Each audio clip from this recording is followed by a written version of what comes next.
കോഴിക്കോട് നിന്ന് വാഹനമിടിച്ച ആൽവിൻ ഉയർന്നു പൊങ്ങിയാണ് റോഡിൽ വീണതെന്ന് ദൃക്സാക്ഷി. ഗുരുതരമായി പരിക്കേറ്റിരുന്നു. വാഹനങ്ങൾ വേഗതയിലായിരുന്നുവെന്നും അപകടത്തിന്റെ ദൃക്സാക്ഷി മീഡിയ വണ്ണോട് പറഞ്ഞു. ആൽവിൻ്റെ അപകട മരണവുമായി ബന്ധപ്പെട്ട് കഴിഞ്ഞ ദിവസം ഇന്നലെ രാവിലെയാണ് അപകടം നടന്നതെങ്കിലും ദൃക്സാക്ഷികളൊന്നും ആ സമയത്ത് നമുക്ക് ആർക്കും ലഭ്യമായിരുന്നില്ല. രാവിലെ 7 മണിക്കാണ് ഉണ്ടായിരുന്നത്. എന്തായാലും അതിഭീകരമായ അപകടമായിരുന്നു നടന്നതെന്ന് പറയുകയാണ് ദൃക്സാക്ഷി. ഇപ്പോൾ എന്നോടൊപ്പം ആ സമയത്ത് അപകട സമയത്ത് ഇവിടെ ഉണ്ടായിരുന്ന ആളാണ് ചേരുന്നത്. എന്തായിരുന്നു ചേട്ടാ പേര്? എങ്ങനെയാണ് നിങ്ങൾ ആ സമയത്ത് ഇവിടെ എത്തുന്നത്? എന്താണ് സംഭവിച്ചത്? ഞാനിവിടെ ഓഫീസിലേക്ക് വരാം. എൻ്റെ അനിയൻ്റെ ഭാര്യ മരിച്ചു. അന്നേരം എന്തെങ്കിലും പൈസ വാങ്ങാൻ വേണ്ടി വന്നാൽ ആ വരുന്ന വ്യക്താണ്. ആ വരുമ്പോഴാണ് സംഭവം കാണുന്നത്. ഞാൻ കാണുമ്പോൾ കാറിന് മുന്നിൽ ഇയാൾ പൊന്തി വീയാണ്. ആ രംഗാണ് ഞാൻ കാണുന്നത്. അങ്ങനെ ഒരു കാർ അപ്പുറമുണ്ട്. ഈ 2 കാർ ഇയാൾ ഫോട്ടോ എടുക്കാൻ ഇയാളൊക്കെയാണ് വണ്ടി തട്ടിയത്. ഞാൻ പിന്നെ അതും ഇതൊന്നും നോക്കിയില്ല. ഞാൻ അങ്ങോട്ട് കയറിങ്ങാണ്ട് ഇയാളെ പിടിച്ച് മടിയിൽ ഇങ്ങോട്ട് തല വെച്ച് ഇവരെ വണ്ടിയിലുള്ളങ്ങളെ കുറെ ചീത്ത വിളിച്ച് ഇവിടെ ആളെ കയറ്റ് അതിനെ പിടിച്ച് കയറ്റി. അത് മാത്രമേ ശ്രദ്ധിച്ചിട്ടുള്ളൂ, വേറെ ഒന്നും ശ്രദ്ധിച്ചില്ല.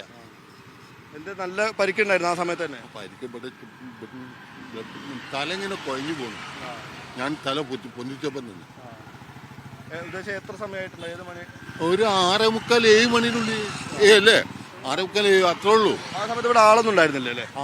ചില്ലറ ആളുകൾ അവിടുന്ന് അതിൻ്റെ ശേഷമാണ് ഈ അമ്പലത്തിൽ നിന്നും ഇവിടുന്നുള്ള ആളുകളുണ്ട് ഓടിക്കൂടുന്നത്. അപ്പൊ തന്നെ ഹോസ്പിറ്റലുണ്ട് സ്പോട്ടിൽ തന്നെ. അവർ തന്നെ വണ്ടിക്കുണ്ട് ആ വണ്ടിയിൽ. അന്നേരം ഇവിടുന്ന് ഒരു പോലീസുകാരൻ ഓടി വന്നിരുന്നു. ആള് പറഞ്ഞിങ്ങനെ ഈ വണ്ടിയിൽ അങ്ങോട്ട് കൊണ്ടേക്കുമെന്ന് പറഞ്ഞു. നാട്ടുകാരെ വണ്ടി വിടാൻ പാടില്ല എന്ന് പറഞ്ഞപ്പോൾ പക്ഷേ ആളെ രക്ഷപ്പെടുത്തുന്നതല്ലേ, അതിന്റെ പേരിൽ വണ്ടി കയറ്റി വേഗം കൊണ്ടേക്കുമെന്ന് പറഞ്ഞു. ഇവിടെ ഈ സ്ഥലത്ത് വെച്ചിട്ടാണ്?